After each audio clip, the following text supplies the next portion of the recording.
Dostlar salam, xoş gördük sizləri. Öncədən qeyd etdiyim kimi, KFC markasının redizaynla bağlı bəzi strateji məqamları istədiyim bir video şəklində sizə çatdırım. Düşünürəm az da olsa buradakı məlumatlar sizə üçün mənə bir fayda vermiş olar. Biz adətən hər hansı bir markanın rebranding və redizaynı vizual tərəfdən analiz edərkən arxa planda dayanan strateji məqamları gözdən qaçırtmış oluruq. Bunlar çox maraqlı məlumatlardır və o məlumatlar az da olsa mənə qədər bizim üçün bir təcrübə vermiş olur. Ümumiyyətlə, markalar redizayn və yaxud rebranding edərkən bu onların inkişafdan ziyadə eyni zamanda böyük bir risk deməkdir. Çünki hər bir markanın istehlakçısının öyrəşdiyi bir obraz var. O obraz anidən dəyişəndə marka vərdişlərinə müsbət və mənfi təsirlər yaratmış olur. Kiçik markalarda adətən bu çox belə zəif hiss olunur. Ancaq dünya üzrə məşhur markalarda, milyonlarla istehlakçısı olan markalarda bu hiss olunacaq dərəcədə özünü göstərmiş olur. Biz reklam sənayesində də biz uğurlu və uğursuz rebrandinglərin şahidi olmuşuq. Misal üçün, hamımızın bildiyi Tropicana markasında, Qab markasında, hətta bir zamanlar Coca-Cola öz adını dəyişməyə cəhd etdi. Səhv eləmirəmsə 85-ci il idi. New Coke adını keçirtmək istirdi, ancaq uğursuz gedişləri onlar üçün çox böyük mənfi nəticələr verdi və geri addım atmış oldular. Əksinə uğurlu gedişlər də olub. Misal üçün Burger King-də biz görə bilirik, Pepsi-də görə bilirik. Yəni bu markalar isə öz tarixi dəyərlərini dəyişmədən, əksinə daha da gücləndirilmiş şəkildə öz istehlakçılarına çatdırmış oldular, qurub saxladılar. KFC markasında isə biraz mənzərə başqa cür idi. Brend bəzi problemlər yaşayırdı. Düzdür, marka belə deyək, dünya üzrə artsa da, populyarlığını qaldırsa da, sayını çoxaltsa da, Amerika bazarında ciddi satış itkisi yaşayırdı. O rəqibləri, Popeyes'dir, Wingstop kimi rəqiblər markadan Amerika bazarında gözə sıxışdırmışdılar. Və bundan başqa KFC markası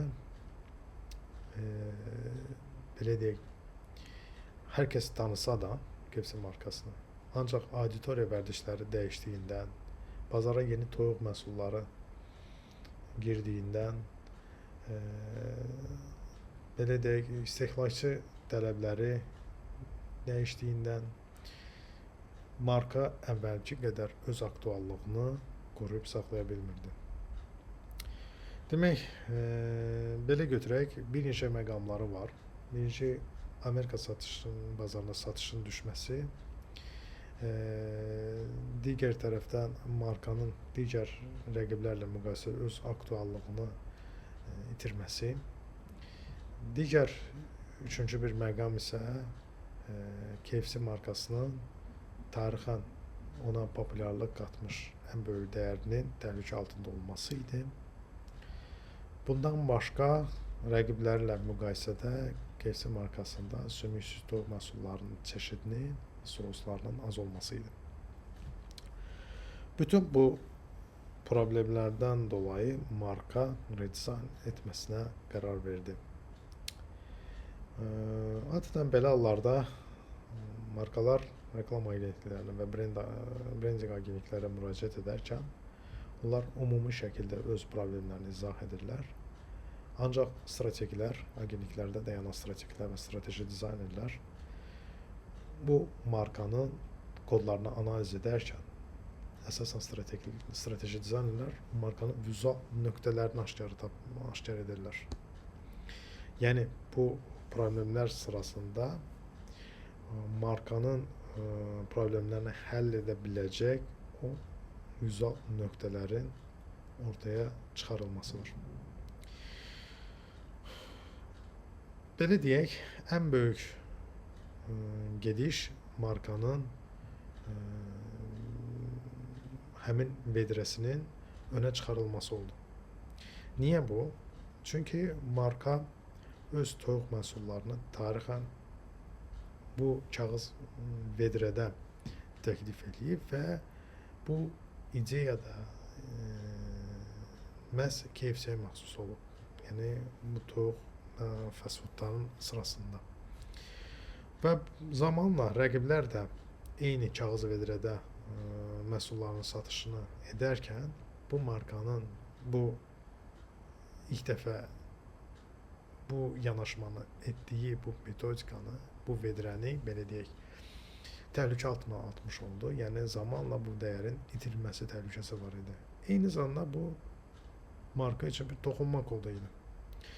Bilirik ki, dünya üzrə məşhur markaların toxunma kodları var. Bəzi markalarda. Misal üçün biz bunu Coca-Cola'da görə bilirik. Coca-Cola şüşəsinin forması bizə birbaşa markanı tanıdır. Yəni marka üzərində label olmasa belə bu Coca-Cola aid olduğunu hiss etdirir. Bundan başqa Heinz məhsulunda, ketçuplarında, Chanel nömrə 5 məhsulunda və bundan başqa biz bunu Pringles'da görə bilirik və Toblerone şokolad markasında da eyni şəkildə.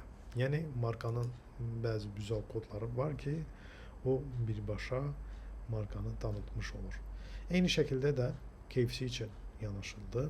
Yəni KFC də bu markalar sırasına düşdü və brend öz tarixi dəyərini, yəni insanların məhsulla marka arasında bağlılığını məhz vedrə üzərində davam etdirdilər.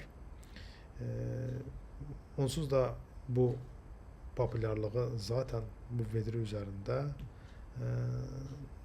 yaratmışdı və onu qoruyub saxladılar. Yəni bir növ brend öz vedrəsindən imtina etmədi. Eyni şəkildə ona strateji dizaynerlər tərəfindən çıxış yolu kimi, həll yolu kimi göstərilən bir bu obraz marka üçün bir həll yolu görünürdü.